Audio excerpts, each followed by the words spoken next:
Hey everybody, it's Blake. I want to show you guys just a little something I created. If you got at home float tank, I'm trying to get on my channel to start showing you guys cheap ways. You know, floating doesn't have to be that expensive. I mean, it is kind of spendy to get going, but it doesn't have to be that expensive.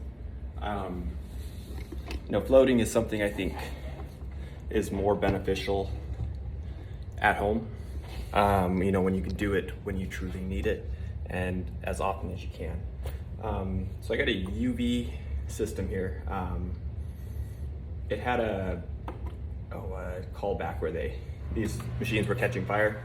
So I got rid of the old ballast and I needed a new bulb anyway, so I decided they got these aquarium fish tank bulbs on Amazon for about $25 or $30, and they're submersible. So what I did here was I bought one of those aquarium UV units and I basically just dropped it into the old UV housing.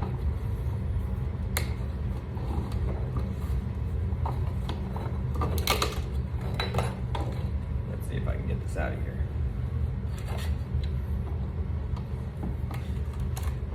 Right now I'm in the process of putting a new filtration system on. I'm trying to downsize.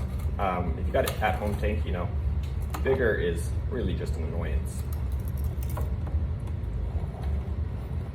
And so my UV bulb broke. It still worked, but maybe this wasn't the best idea. Or yeah, I did hear a crack when I was twisting it, trying to get it out.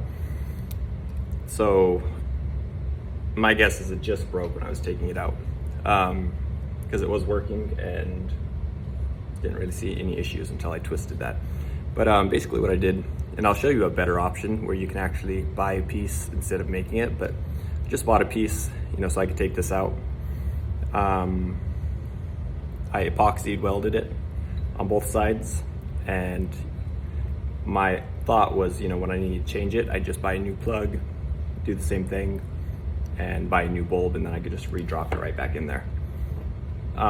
It is an awesome, you know, it does work. This video kind of didn't go so well, but yeah, you guys get the point. I'll show you what you can do with, so I'll make another video showing you guys my new and improved version that is much smaller than this. All right, you guys, thanks for watching.